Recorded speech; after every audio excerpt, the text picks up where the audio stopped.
మీ తాకట్టు బంగారం కష్టాలకి good bye చెప్పండి. వెంటనే ఎన్ గోల్డ్ కి కాల్ చేయండి. ఒక వ్యవస్థ ఏదైనా ఉంది అంటే అది అత్యంత దురదృష్టకరంగా చెప్పాల్సిన సందర్భం ఏంటి అంటే ఆదివాసీ వ్యవస్థ.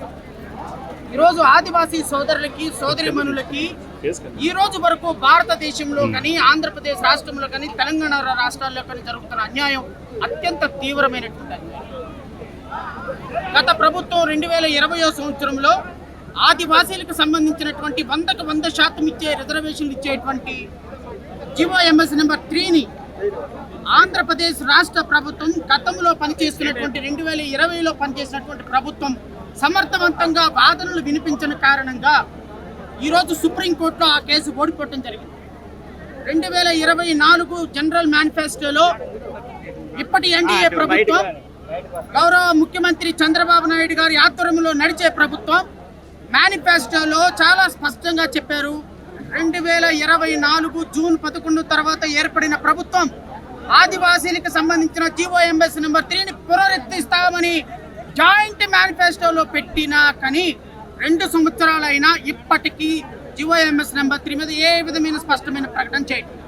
గత ప్రభుత్వమేమో వైఎస్ఆర్ ప్రభుత్వమేమో ఎవరైతే జీవోఎంఎస్ నెంబర్ 3 మీద సుప్రీంకోర్టులో సమర్థవంతంగా వాదనలు వినిపించాలా ఓడిపోయింది. ఈ ప్రభుత్వం ఏమో మళ్ళీ వాడిని రిస్టోర్ చేస్తామన్నారు, ఇంతవరకు చేయాల.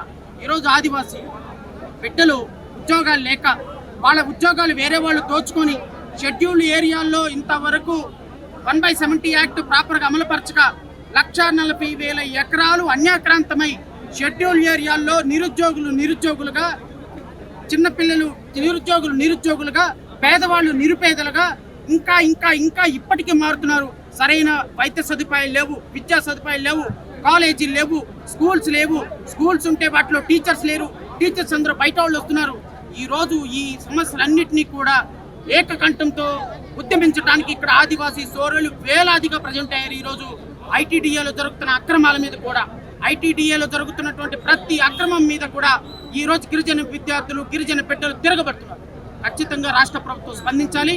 రేపు ఆగస్టు 14వ తారీఖున విజయవాడలో కూడా ఒక పెద్ద నిరసన దీక్ష జీవోఎంఎస్ నెంబర్ 3 రిస్టోర్ చేయాలి అని మేము కూడా విజయవాడలో ధర్నా చౌక్లో చేస్తున్నాం. ఆ ధర్నాకి ప్రతి ఒక్క ఆదివాసీ బిడ్డ తరలి రావాలని కోరుతున్నాం.